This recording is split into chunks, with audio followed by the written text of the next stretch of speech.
This episode of The Libby Show is brought to you by DeSoi, non-alcoholic aperitifs made with natural adaptogens and botanicals.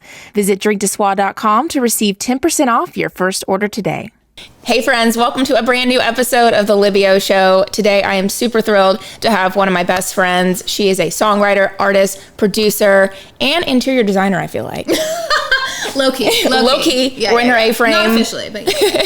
Katelyn Clampett. Welcome to The Libby Show. Thank you so much for having me.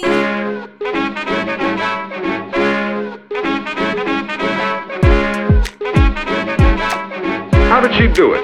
Do it. Libby. Libby. Libby. 3, 2, Libby. 1. It's the Libby Show. We have lots to talk about today. You're putting out a solo project that you've been working on for the past couple years. Yeah. Sort of Single and Hang Up and Hang Out were the first two singles that you put out. Yep. And they are freaking amazing. Thank you. So tell us a little bit about, what inspired those new singles and just what it's been like kind of coming back into the music scene with your own solo project. Yeah. So Hang Up and Hang Out was the first single, and I kind of wanted to start with that song. Just because I am an advocate for mental health, and I feel like just with the pandemic and everything, like it was just kind of a good way to reintroduce myself back into the scene as an artist. So yeah, I mean, that song is literally just about being able to take a break every now and then and like allow oneself to do that, which I am a huge advocate for. I think it's really healthy, and just hang up and hang out. Turn your phone off. Like, take a break from social media. Like, that's kind of the vibe of that song. And then Sort of Single was more of like a relationship song, like a sassy little summer anthem. Basically, just about if somebody's not choosing you, why are you choosing them? Just like taking your power back and running from anything that's not meant for you. Exactly. And I mean, I've always been so inspired about your perspective on life and how you handle situations and how you approach your creativity, because I feel like we've had so many conversations about, careers not always being the same amount of steps. It's not always the same direction. And so what was it like over the past couple of years, putting all your creativity into this A-frame, into your Airstream outside, and just like really focusing on you be your best self? Yeah, so I think in this culture, busyness is something that's celebrated, and it's a currency. People like to brag about how busy they are, etc. And it's like we're all just kind of, not that I can speak for everybody, but at least for myself, like I just kind of felt like this hamster running on a wheel. And I was dealing with some health stuff, which we might get into a little bit at some point, but I had to take a break for a couple of years, more like 3. And in doing that, it really allowed myself to connect with my most authentic self, because I wasn't in this like performative mode, and basically like being able to pour my creativity into other avenues that have, that have paid me back in a way, like for all of that time. I'm just glad that I had something to pour into, and being able to write and produce too, even though I wasn't like on stage performing during that time. But I'm definitely glad to be back and be able to perform at this point.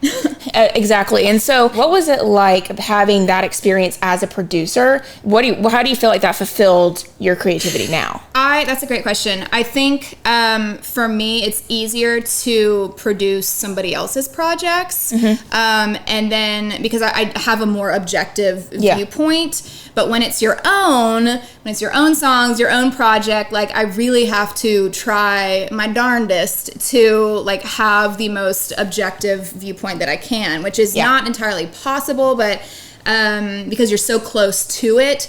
But that was a good exercise for me, just to kind of be able to look at that as objectively as I possibly could. And then also I had help production-wise from Kate Malone, who's a badass female producer as well. And yeah, it was just nice to have somebody who was like a sounding board that I could shoot ideas off of. And And yeah, so that's how it happened. Exactly. So what is kind of your production style generally? I know you just released this really fun summer smash up with Sheryl Crow and Cyndi Lauper, and it's so much fun. It's so creative, and I mean, obviously your voice fits both of those songs so well. So talk about that little side project that you have going on too, and how that showcases your production talent as well. Thanks. So I just thought it would be a fun thing to basically produce my own track and play all of the instruments and just rely on my own instincts. Because I think, like, as a woman in music production specifically, or even in music, I think sometimes our voice tends to not be heard unless it's like filtered through like a man's idea, you know, like we kind of have to filter it through somebody else sometimes to even get noticed. And so situations like that like are more common than they should be. And this was an exercise for me to basically be able to do something really fun, but also to rely on my own instincts and not and trust myself, and not be, you know, asking anybody else what they think, or you know, asking for anybody else's input, really just like relying on my own instincts and playing what I want to play, and having fun. Yeah, having fun. And I feel like your new solo singles are just so much fun, and they have like a little bit of a comedic take on them as well, which I feel like is a huge part of how your person. Would you like a drink? Sure. What is it? It's called DeSoi Golden Hour. We're actually filming this during Golden Hour. This is perfect. It's non-alcoholic. I know there's people buying the hammer, watching this. I know. Super Fancy has L-theanine, which we have talked about. L-theanine, my little girl, L-theanine. I know. So it comes in a can, also in the bottle. Katy Perry co-founded this company. So they sent me some cans and some bottles. This is so cute. I know. It's really good too. This is my favorite because it's got like ginger in it. So cheers. You know. So. Oh my God. I can see things so clearly now. Wow. Immediate. Thanks, DeSoi. Thanks. So I want to hear a little bit more about the comedic take that you put in all your lyrics for these new songs that you have out, and what that means to you, to let those listeners have a little bit of an insight on how you view situations in the world. Yeah, I mean, I don't know if it's something that like I intentionally try to put in there. I think it kind of comes out that way. But I think just wordplay in general is something that I love messing around with. Like, that's just kind of always been how my weird little brain works. So that's going to be throughout any song that I put out. Yeah. So that's, you know, that's just a part of who I am. And I think when I first came to town, you know, like I was in 2 writes a day, like I was just writing with everybody, doing that whole thing. And in taking a couple years off, I was really able to like recalibrate and write things that felt truly like myself, and kind of realize and reintroduce myself and what my voice is country music wise. So everything has a little comedic flavor. Yes, so, and a little bit of sass. And it's gonna get even more of that down the road. So this was just like a little taste, a little preview. Yeah. So I want to go back to the whole mental health conversation, because I feel like that obviously has had an influence on you, you know, being your best self and doing your best work. So talk about kind of how you've navigated that idea of success in your own life and what that means to you personally, rather than leaning on what outside society is going to say. Yeah, great question. I mean, I think here in town, people in the industry tend to view success as, you know, a hit. Yeah, a hit song, something that's on the radio, like just some form of hit. And it's like, I think my version of success at this point, that feels like the healthiest version of success that I have now, is, you know, am I happy doing this? Yeah. Does this make me happy? Am I doing the things that I love to do? Am I supporting myself doing it? Am I happy doing that? Yeah. So that my definition of success has definitely changed and grown and matured over the last few years specifically. But it's not just about a hit. No. Sometimes we're just a lot better after we kind of give ourselves. Yeah. Like, I know I did that earlier this year, like unexpectedly. And it's like in the moment I felt super guilty about it. And I was like, I'm supposed to be pushing through this, being consistent. Yeah. Because people were always saying, be consistent. You have to keep, putting stuff out there. And it's like, well, I am not, I'm a human being and exactly have things going on. And exactly. It's just, I think we do our best work when we're relaxed and we're, feeling like our most authentic selves, and we're not kind of inundated with certain pressures from society, etc. And I think that's when we can truly, shine and do our best work. So we can't be these hamsters on a wheel constantly and have quality content and work. It's not possible. So okay, so how have you taught yourself how to ask for what you want in this industry? Because I know for myself, I've always been torn between, like, you got to pay your dues. And then it's also, you get to the point where it's like, okay, like, this is actually the direction I want to go in. Like, this is where I want to be. So how have you taught yourself to just, I think you just get to the point where you're fed up with people chiming in on every little, decision or just any possible part of the process. And so I think at some point, it's just the second that you're truly able to get to know yourself, aside from like being through the lens of somebody else, especially being like a single woman in country music. Like, for a while, I was really able to hear my own voice and like really get to know myself. And it sounds like kind of floofy to say, but I think you grow in confidence the more experience you have. And when certain things don't work out, it's because or for me it was because I wasn't able to really get to know myself and wasn't able to be the most authentic version of myself. And so the second that I'm able to learn how to do that and have the time to do that and have the space to do that, that's the point where I can, be able to be confident and make definitive decisions and be decisive and assertive and do it like with grace at the same time. Well, I have always valued that in our friendship. Like, I just always felt like it was so unique to always see someone who is serious about growing. Like, there's a lot of people that say they want to grow, that they want to do the work, and that they want to be at this point in their emotional health. And I always feel like you have just really like been open about that and been open about how that's helped you and how, that's influenced your current relationships and just, your projects now. So yeah. I think it's cool. I think, going back to the whole getting to know yourself, like allowing yourself space to do that. And then also surrounding yourself with people who think the same way, in that like they're willing to grow as well and have those like hard conversations, and really like not bury your head and just work and try to achieve a certain level of success, but like work at what's in the core, and then that will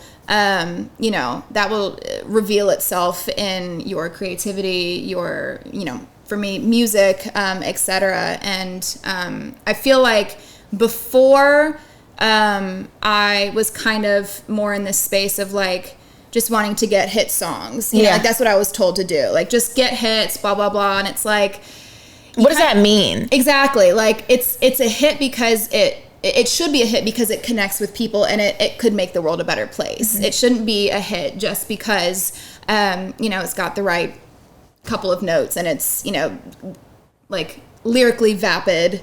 That's not what I'm about. I think at this point I really am just interested in songs that do, help others. And that's really what I'm interested in doing. And I think that shift was really important and valuable for me, because it wasn't just about me. It was like, how can I just be like a conduit for doing something good for somebody else through, the gifts that I've been given. Is there an artist out there that's done the same for you? And maybe they don't know it till now, but like someone that you're like, oh, that song really helped me through insert the blank. There are so many songs, honestly. I don't even know if I can think of... Or someone like stylistically that you have, looked up to over the years? I think somebody very early on that I gravitated towards was Imogen Heap. And I know that's like very left of center. Dude, I love her though. Really? Yes. Wait, okay, so hold on, I'm gonna have to whip out my Spotify because I have been obsessed with her since middle or high school. And then when I went to college, I just fell in love with her even more. I would like listen to her and just walk the streets of actually. Boston. Yeah. What's the song on the Details album? I've heard them all. Hear Me Out. Oh, yeah. It makes me weep, actually. Oh, yeah. Yeah. I mean, there are so many songs of hers that one that she did, what you say? Like that whole song, which I know is like the wrong key and everything, but like, Jason Derulo. Jason Derulo. She hit a chord, pun intended, with that song just because of how different it was. Yeah. It was just a cappella. It was just vocals. And it was like this kind of heart-wrenching story. And I was like, this is so interesting. This is also a woman who, at a time where it's not popularized to be a woman, engineer, producer, like doing her own mixes, like doing everything on the production end. That was really groundbreaking for me because I was like, oh, this is something that I'm really drawn to. This is different, and I feel like she's creating her own lane and paving a lane for other women to enter that space as well. Yes. I remember watching her on Instagram Live randomly, and she would just like play all of her like electronic produced stuff, and I was like, she has the gloves. Have you seen the gloves? Yes, it's the stuff that she uses for like live shows. I'm just I know. what? It's insane. Can you imagine like if I were to get up on like some country stage I'm and gonna just need like you to do whip that. out like gloves that have like reverb, and I'm just like. Or like chaps. Yeah. I just move you move the assless chaps like every single time that you like walk, it just like lights up a different color, or like glitter goes everywhere. Yeah. I mean, it's so intricately designed the way she's done all of that. Like she, will twist her arm a certain way or twist her hand a certain way, and it's like more delay on a certain, track, and science. Like it's technology. It's insane. Like she was so ahead of her time. And so that's something that I've also learned too, is that like there's always somebody who is the pioneer, and then everybody starts to like emulate that and follow suit. It just takes like that one, first person to be like brave enough to do something different, and then everybody's like, all the labels are like, oh, we need it to sound like this.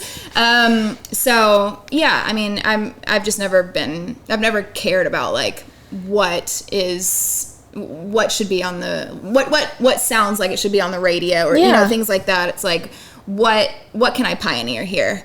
What can be different, and what feels the most authentically me. I want to talk a little bit about how you've produced some work for some popular companies in TV and sync, and maybe how that was a little bit of either therapeutic or just creatively fun for you and different to work on these spots. So Pizza Hut, Dancing with the Stars, Britain's Got Talent, Bud Light are among those names, those household names. So talk a little bit about that and how you got involved in working in sync.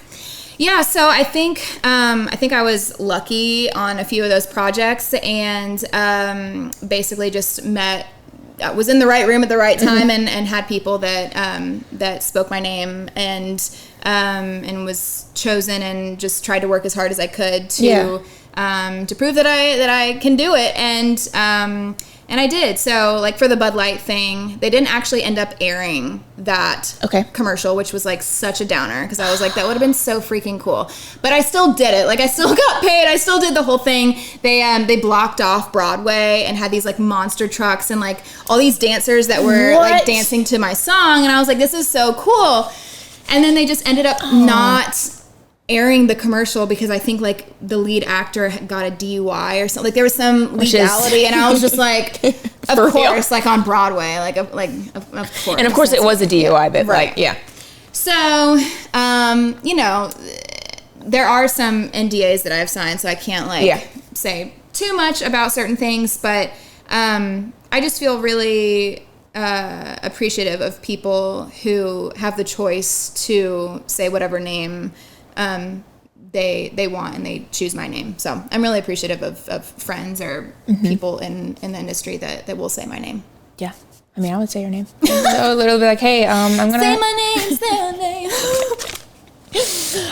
So I also want to talk about, too, you've done some backup work as well. So that and how it led into you kind of discovering your own performance style. And, you know, with these new solo projects as well. Yeah, I mean, I think I was pretty young. I just moved to LA and kind of was able to get like a pretty big tour within the first year, which I was really lucky to get. And so that was with Selena. And I think that was just a really great learning experience for me, being able to see, you know, just somebody who was in such a public format and handle it, you know, like in a really classy way. And I'm like, you know, do I want this attention? Like, if I were to be my own artist, would I want this much attention? And I was like, no, I don't. No way. I don't. No, that's not for me. So it was definitely like a very close, a very what's the word I'm looking for? Let me think. Let me see if I can read your mind. I saw it. I was very close to that experience and being able to see somebody who was doing those things, and I was like, I basically got to choose what kind of what I liked about that and what I didn't like for my own career. So that was really helpful for me. Yeah. And then, of course, I know we talked about a little bit. I know that we talked a little bit about this earlier, but stand up is something. I remember you were doing like comedy school for a while from your home virtually. So share just a little bit how that has been kind of like, you know, immersed in your performance style. Not like entirely, but enough to kind of give people a little bit of a unique experience. Yeah, I think it's just always kind of been a part of my personality. And so I think during the pandemic, I had done Groundlings before. Like when I lived in LA, I did the program out there and did an improv program, which was so helpful in terms of like stage presence and being able to, you know, just improvise stories and whatnot, like in a normal country set. So that was really helpful for me. Like I think the second that I got out of Groundlings that first time, I went and did a show solo at a country club. And they were, I didn't plan anything that I was going to say. And they like gave me a standing ovation. They were like laughing the whole time. And I was like, this is because I did that program and like pushed myself to just, to learn how to trust myself and my instincts, even when improvising. And so I think, things like that were really helpful for me. And then, during the pandemic, I was like, I want to give this a go.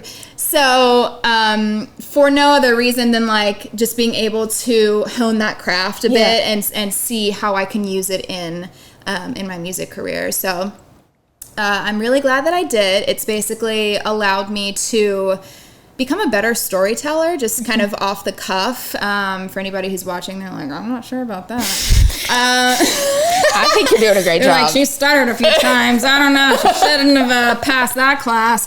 But I think it just allowed me to be able to craft a joke better and to engage more with people, and take these like natural inclinations that I had and just like sharpen those a bit more, and I'm excited to be able to use that in just like my lyrics and in talking to people on stage and like making jokes on stage and just making it a really fun, like intimate experience that feels different and fresh and not, you know, not that there's anything wrong with just like getting up and playing songs, but I think for me to have like something that's longevous for me.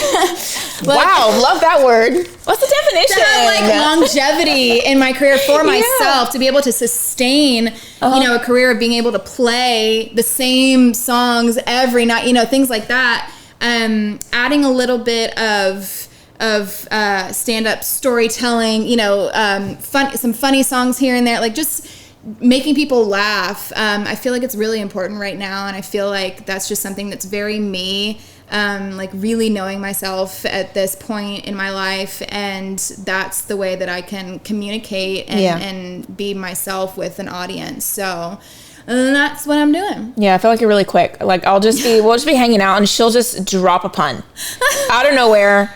I'm definitely, I love my puns, and it's something that, you know, that has kind of always been there, and I'm just like, what do I do with that? Because those types of that type of humor, but that specific type of creativity is not necessarily like appropriate always for country music or for like mainstream songs. So I'm like, I don't want to let those ideas die necessarily. So I want to find them a home and be able to, you know, make somebody smile with that and try to make the world a little bit better of a place in whatever way that I can with those, you know, thoughts and jokes and puns, wordplay, whatever it is. Like, being able to do that as well as in music is important to me. Do you feel like you've always been like pretty playful or outgoing as a kid, or was that okay?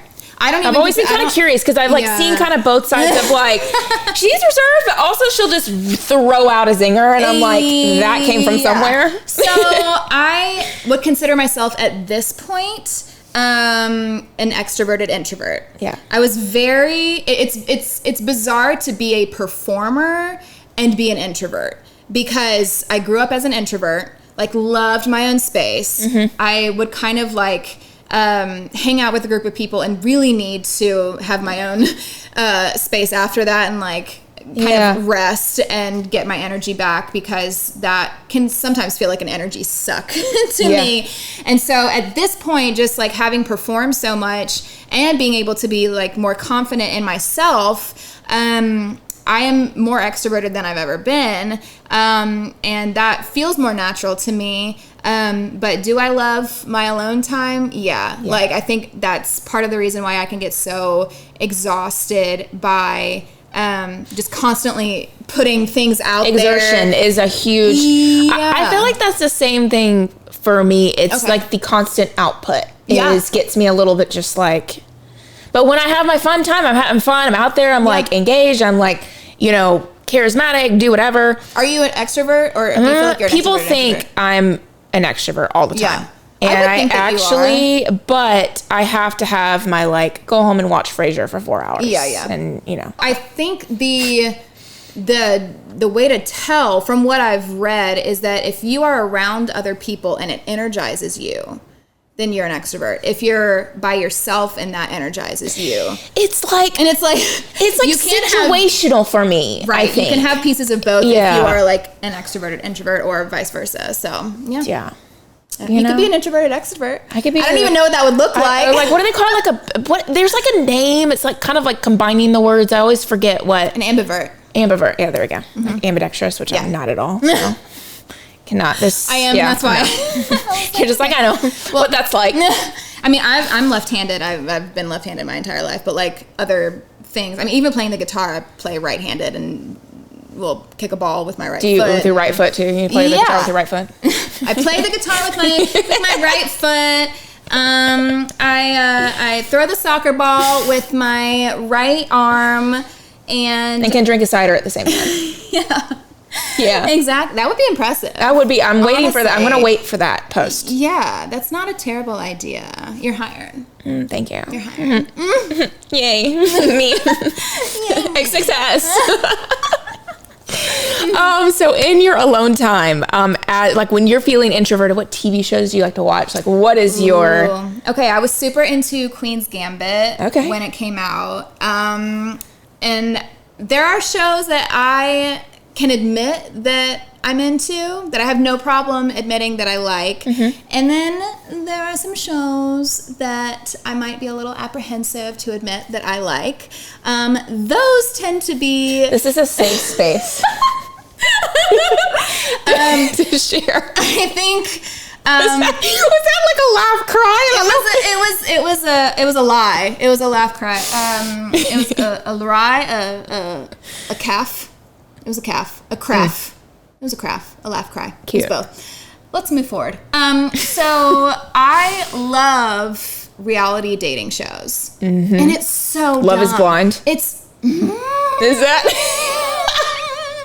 I love all of those shows for whatever reason. Like, it's I don't want to call it like emotional porn. Like, it's not Right. like 50 Shades of Grey level. But I do love watching people figure out their own like relational, tendencies Quirks. and what they're interested in. I love human behavior. I love studying it. I don't think that reality TV is the best, representation of reality and the way that people, really do that. But I think it's very entertaining. Yeah. So, like, I have tried to stop watching The Bachelor and The Bachelorette for years, and I can't You can't stop. do. You literally cannot. I can't stop. If I'm like, bring yourself. I need to clean the cut the kitchen.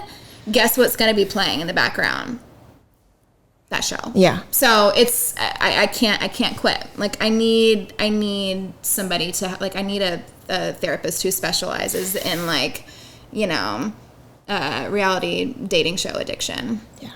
I'm really into like dramedy, there's a show on HBO Max with Kaylee, I'm blanking on her last name. Oh, the flight attendant? I love the flight attendant. So good. Only Murders in the Building. Oh yeah. Is good. Yes. I'm a little lost, I'm gonna be honest. I liked that the first season, and then, like, for whatever reason, I just couldn't stay on it for the second season. Yeah. But I love Hacks. I've heard of that. I haven't seen it though.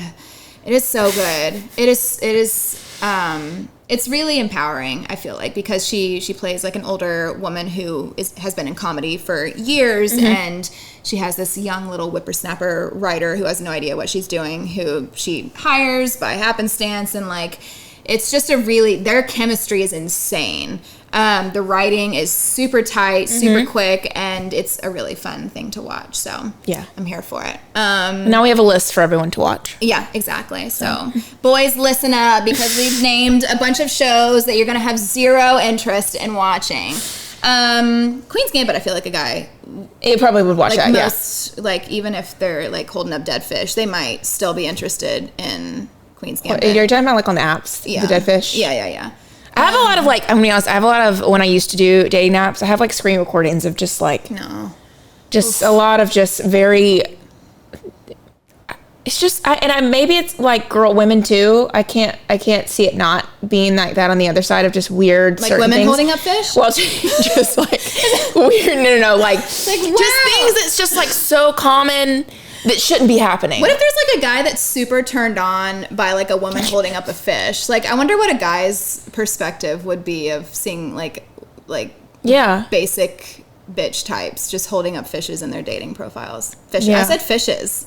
It'd be really funny. Who am I? Jessica Simpson? What is happening right now? Or it would be funny if there was just like a girl like photoshopped themselves in with different backgrounds. Like she's holding up a fish, but like in like, I don't know, a grocery store or like a Starbucks or just like not places where she actually is. Like a gym selfie, but it was like holding up a fish. Like you just worked out and you're like sweating and you're just like. So where can people follow you? Katelyn Clampett.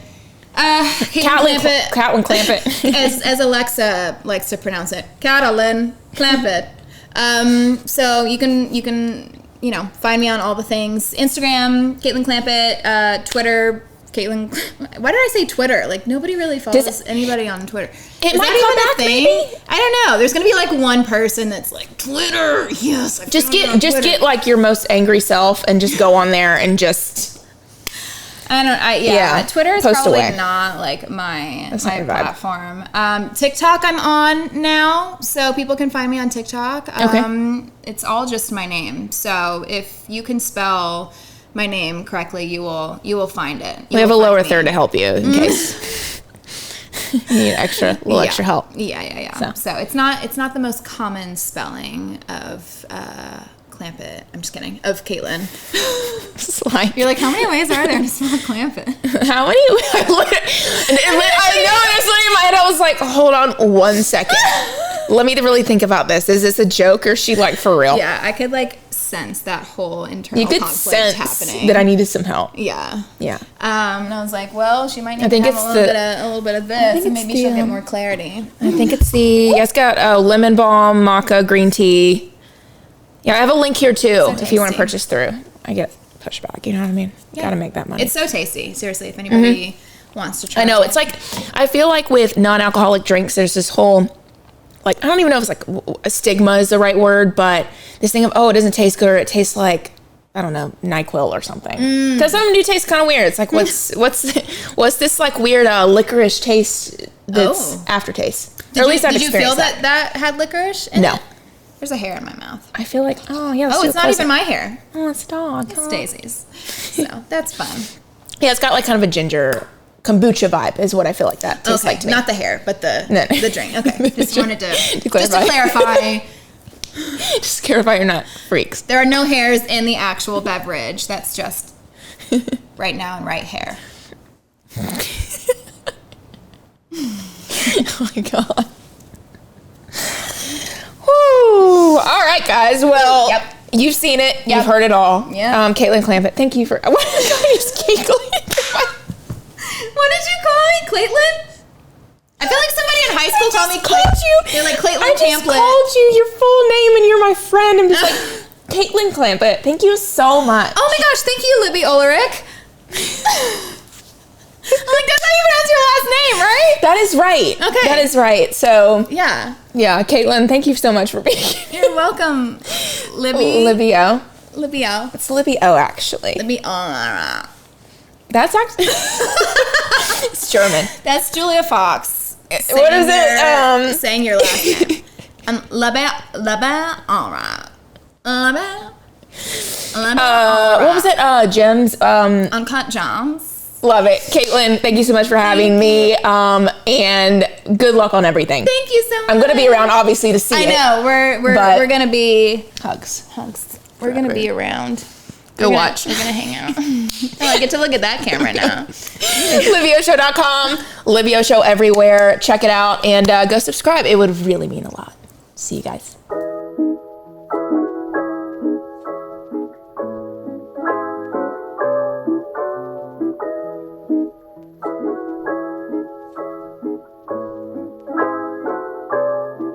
It's the Libby Show.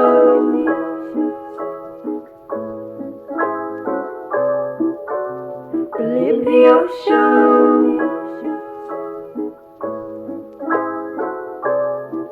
It's the Libby Show.